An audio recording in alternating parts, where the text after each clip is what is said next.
Hi guys, మీకు ఒక విషయం చెప్పాలి. జీవితంలో ఎప్పుడు కూడా లాస్ ప్రాఫిట్ అటు ఇటు ఉండాలి. ఎప్పుడు ప్రాఫిట్ ఉంటే లైఫ్ చాలా బోర్గా ఉంటుంది. ఎంత బోర్ అంటే ఇప్పుడు చూడండి, అన్ని మ్యాచ్ నేనే గెలుస్తున్నా, అవతల టీం ఏం గెలవట్లా. అది చాలా బోర్ కొడుతుంది. ఒకసారి ఓడిపోతే బాగుంటుంది అనిపిస్తుంది. ఎక్కడికి ఓడిపోయినా సత్య ఎక్కడ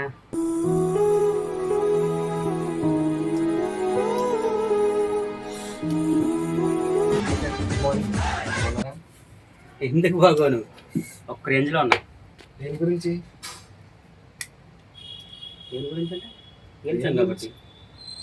రాత్రి మ్యాచ్ చూడలేదా? చూసాంగా. నిద్రపోయావా? చూసాంగా. మరి మేము గెలిచాంగా. జీటీ అన్నావు, గిల్లుడు అన్నావు, ఏం గిల్లాడు? గెలుతాడు అనుకున్నాం, గెలలేకపోయాడు. మేము గిల్లాం. ఏషయ్యారు మర్చిపోయాను. మన టీంలోంచి గెంటేసిన తర్వాత కోల్కతా టీంలోంచి మన రిషబ్ పంత్లా ఫెయిల్ అవుతుందని భయపడ్డాను, కానీ నా మాటిని చెప్పిన ఇన్నింగ్స్ బాగా 97 దగ్గర కూడా ఒక కెప్టెన్ సెంచరీ కోసం కాకుండా టీమ్ బెనిఫిట్ కోసం అనేది సెంచరీని ఫోర్గో చేశారంటే చాలా గ్రేట్.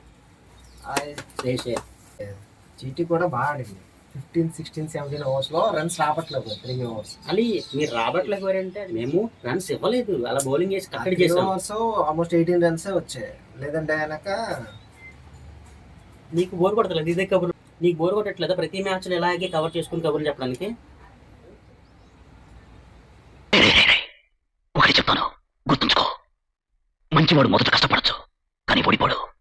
చెడ్డవాడు ముందు సుఖపడచ్చు, కానీ ఓడిపోతాడు. అలా మాస్టర్ లెగ్గారు, వరుసగా 4 లెగ్గారని అలా వస్తుందద్దు. తిరిగి ఇచ్చేస్తాం, కంగారు పడకండి. ఎప్పుడు ఇస్తారు? 1 మంత్ తర్వాత ఐపీఎల్. ఈరోజు మా రాజస్థాన్ ఉంటూ ఉన్నాయిగా. రాజస్థాన్ ఉంటలేదు, మా టీం కేకేఆర్. ఏం చెప్తారు? కేకేఆర్ కాదు, కేకేఆర్ నైట్ రైడర్స్. గుర్రపు స్వారీ చేస్తాం మేము. నైట్ అయితే రైడ్ చేస్తారు అంతే కదా.